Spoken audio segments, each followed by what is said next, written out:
নিজের লড়াই আর সফলতাটা একটি মানুষকে দেখাতে চেয়েছিলেন কেপভদ্রের গোলরক্ষক ভজিনিয়া।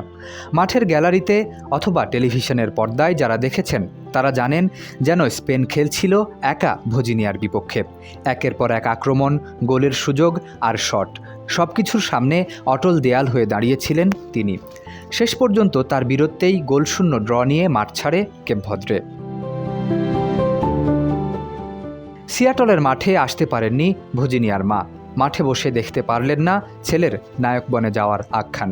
বিশ্বকাপের মঞ্চে কখনো কখনো ফুটবলকে ছাপিয়ে যায় মানুষের গল্প। সিয়াটলের রাতে কেপভদ্রের গোলরক্ষক ভজিনিয়ার গল্পটাও ছিল তেমনই। স্পেনের মতো পরাশক্তিকে রুখে দিয়ে ম্যাচসেরা পারফরমেন্স উপহার দিলেও শেষ বাঁশি বাজার পর নিজেকে আর ধরে রাখতে পারেননি তিনি।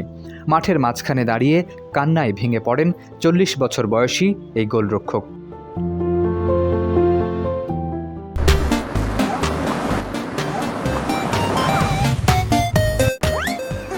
আবেগের বাঁধ ভাঙার কারণ ছিল আরও গভীর। ভজিনিয়া জানান তার জীবনের সবচেয়ে গুরুত্বপূর্ণ মানুষদের কেউই উপস্থিত ছিলেন না এই ঐতিহাসিক মুহূর্তের সাক্ষী হতে।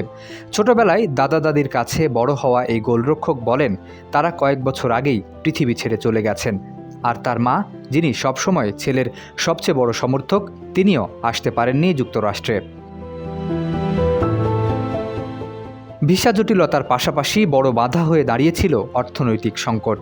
সময়মতো প্রয়োজনীয় খরচ মেটানো সম্ভব হয়নি। ভজিনিয়ার গল্প ছুঁয়ে গেছে ফুটবল বিশ্বকে।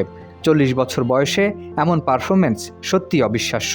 ম্যাচ শেষে ক্যামেরাগুলো ছিল তার দিকেই। সতীর্থদের উদযাপনও বলে দিচ্ছিল এই রাতের নায়ক তিনিই। পরিসংখ্যানও সেই কথাই বলছে। স্পেনের 7টি অন টার্গেট শট ঠেকিয়ে দেয় ভজিনিয়া।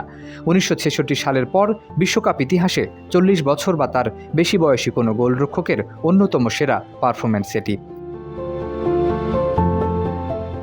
ভজিনিয়ার মা হয়তো সিয়াটলের গ্যালারিতে ছিলেন না, কিন্তু হাজার মাইল দূরে থেকে টেলিভিশনের পর্দায় নিশ্চয়ই দেখেছেন ছেলের অবিশ্বাস্য লড়াই।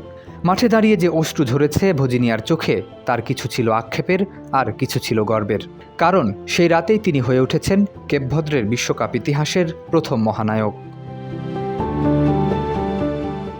শরীফ উদ্দিন, ইত্তেফাক নিউজ।